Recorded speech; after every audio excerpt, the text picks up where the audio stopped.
Calypso's Song by Ángelos Sikelianós, the last great traditional poet of Greece.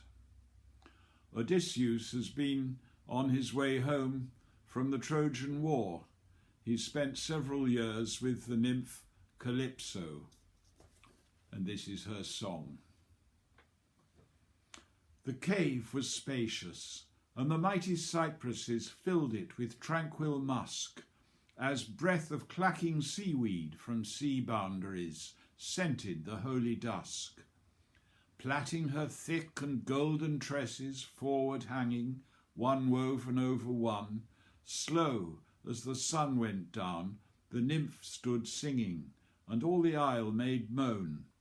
And as the sunbeams penetrate a dense wild wood when the day dies, there stirred a sudden secret dance in her that flared and glowed like flutterings of a bird. Or as through shade to left and right, on velvet moss a pure stream bubbles by, and there the light-aired glory of the springtime goes, cavorting butterfly, carried away on surging wings that soar and dive, quick as a lightning flash, golden, green-blue, and luminous, through fugitive enchanted noiselessness, as, should it turn itself to wide expanse, to rove on open sea or plain, the dry transparent thorns illuminated move, glistening crystalline. It tips the corn's white waves, it tips the mountain-sides with a diamond tip-top. Momently on the pine needle the sunbeam glides, now like a raindrop. The savage wave, which as a horse rears on its haunches, hangs in air, from a height lets foam run down in countless rivulets, and launches a wellspring fiery bright.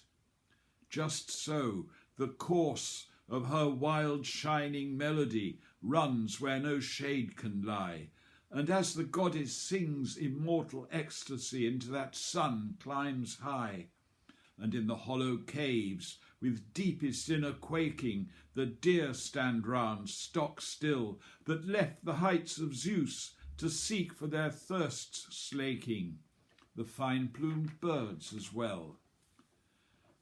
Farewell, you shining mortal man, like sheaves of corn harvested by my prayer, the distant waves hauled up your troubled shadow, thrown on the black rocky shore.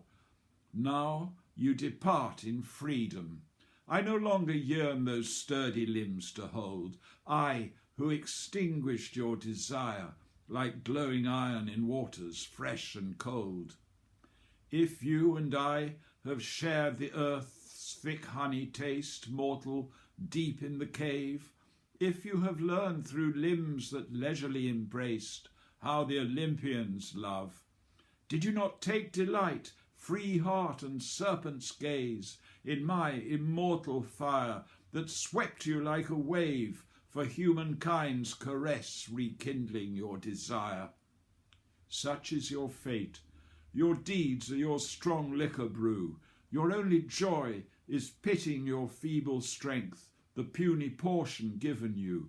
You break its wings with fretting.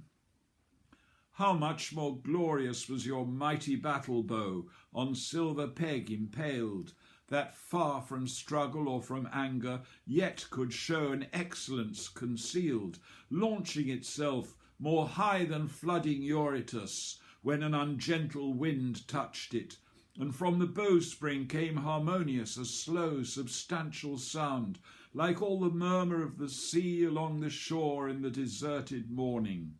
Volition was a prayer, strife was sacred law, and victory a yearning. That death it dealt, when arrows hurtled from your bow, the fight was life and death. It harvested the tallest of the thronging foe, scything their hectic breath. Was like a honey-bee who, driving deep her goad, herself is doomed to die.